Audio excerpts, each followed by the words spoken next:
আপনার শরীরের এক ফোঁটা রক্ত বাঁচাতে পারে একটি মানুষের প্রাণ। আর রক্তদান হচ্ছে একটি মহৎ গুণ, যে গুণের অধিকারী সবাই হতে পারে না। তবে আমার কাছে মনে হয় বিপদের সময় যারা আমাদের রক্ত দিয়ে থাকে তারাই আমাদের রক্তের কেউ। হসপিটালে গিয়ে একটা জিনিস আমি খুবই হতাশ, যে হসপিটালের রিসিপশনের একজন নার্স হয়ে সে কিনা সঠিক মতো জায়গার বানানটাই লিখতে পারছে না। আচ্ছা, যাই হোক, এটা নিয়ে একটু পরে কথা বলি। আজকে সকালটায় শুরু হয়েছে হসপিটাল দিয়ে, যে সকাল সকালই ঘুম থেকে উঠে আমরা হসপিটালের উদ্দেশ্যে রওনা দিয়েছিলাম। আর এদিকে কিছুদিন যাবৎ এত পরিমাণ বৃষ্টি হচ্ছে, বৃষ্টির কারণে তো ঘর থেকে বেরই হওয়া যাচ্ছে না। এরপর আবার এদিকে রাস্তার অবস্থা দেখেন, যদি একবার এখানে আমি পড়তে পারি মনে হয় যে আমাকেই এই হসপিটালে ভর্তি করতে হবে। যাই হোক, হসপিটালে কিন্তু চলেই আসলাম। মূলত আমার আপুর একটা অপারেশন হবে, যার কারণে শরীরে রক্ত শূন্যতায়, আগে ডক্টর বলেছে যে শরীরে যাতে রক্ত নেওয়া হয়, কিন্তু তার রিপোর্টের অবস্থা দেখে তো একদম হসপিটালের সবাই একদম হতবাক। ওনার মুখেই শুনেন যে উনি তো খুবই একদম হতাশ, যে এই রোগীর এরকম অবস্থা কেন। ইনজেকশনের মাত্রা প্রচুর, এই জায়গাতে 102 আছে ইনজেকশনের মাত্রা। কি আছে? আচ্ছা, যাই হোক, ওইদিকে তারা রিপোর্ট দেখছে, তাই এদিকে আমি হসপিটালের বেসিক কাজগুলোকে সেরে ফেলছিলাম। কারণ হসপিটালে একটা অ্যাডমিশন নিতে হলে আপনাকে আগে অ্যাডমিশন ফর্মটা ফিল আপ করতে হবে। কিন্তু অ্যাডমিশন ফর্ম ফিল আপ করতে গিয়ে নার্স জিজ্ঞেস করছিল যে ঠিকানা কোথায়। আমি বললাম যে ভেলানগর, কিন্তু সে সেটা লিখেছে ভেলেনগর। আমি তাকে এরপরও বানানটা সঠিক বলে দিয়েছিলাম যে এটা ভেলেনগর না, ভেলানগর হবে। তারপরও সে বানানটা একদম সঠিকভাবে করেনি।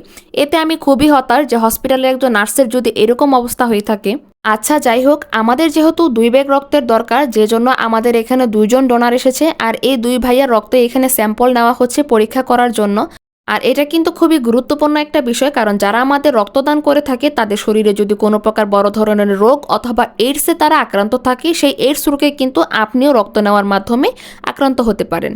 আর এদিকে ভাইয়াদের জন্য ওরসালান এবং ডাব আনা হয়েছে ডোনারদের জন্য, কারণ তাদেরকে কিন্তু এটা অবশ্যই খাওয়াতে হবে, কেননা রক্তদানের পর শরীরে যে দুর্বলতা লাগে সেটা কিন্তু ডাবটা এবং স্যালাইনটা আমাদের শরীরে গিয়ে দ্রুত এনার্জি যোগায়, যার জন্য আমাদের আর খারাপ লাগে না। আর দেখতেই পাচ্ছেন যে তাদের রক্ত নেওয়া শুরু হয়ে গিয়েছে, কারণ দুজনের রক্তের গ্রুপই হচ্ছে এ পজিটিভ, কারণ আমাদেরও সেই এ পজিটিভ রক্তটাই দরকার ছিল। এবং বর্তমান সময়ে কিন্তু কারো রক্তের প্রয়োজন হলে এখন আর ব্লাড ব্যাংকে দৌড়াদৌড়ি করতে হয় না, কারণ মুমূর্ষ রোগীদেরকে এখন অনেক মানুষ কিন্তু স্বেচ্ছায় রক্তদান করে থাকে। আর ওইসব মানুষদের ঋণ কখনোই শোধ করার মতো নয়। আর এদিকে 2জন ডোনারের থেকেই কিন্তু রক্ত নেওয়া শেষ। এখন আপুর শরীরে এগুলাকে পোষ করতে হবে, যার জন্য আমরা কেবিন নিয়েছিলাম এবং আমাদেরকে এই কেবিনটা দেওয়া হলো। আর মূলত 2 ব্যাগ রক্ত নিলে কিন্তু আপনাকে প্রায় 7 থেকে 8 ঘন্টা হসপিটালে থাকতে হবে, কারণ 2 ব্যাগ রক্ত আপনার একসাথেই কিন্তু ভরতে পারবে না, একটা শেষ হলে আপনাকে আরেকটা নিতে হবে। এরপর নার্স এসে আপুর হাতে ক্যানোলা ফিট করছিল প্রথম ব্যাগটা পুশ করার জন্য। এখানে কিন্তু প্রথম ব্যাগটা লাগানো হয়ে গিয়েছে এবং 1 ব্যাগ রক্ত কিন্তু শেষ হতে প্রায় 3 থেকে 4 ঘন্টা সময় লাগে। এখানে 1 ব্যাগ মাত্র শেষ হয়েছে।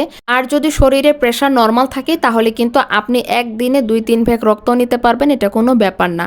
আর যেহেতু আরও সময় লাগবে, যার জন্য এদিকে আমি রাস্তার দিকে তাকিয়ে মসজিদটা দেখছিলাম, কারণ এই রাস্তার কাজের জন্য এই মসজিদটা ভাঙা পড়বে, এটা আসলে খুবই দুঃখজনক এবং আসলে এটা খারাপ লাগে।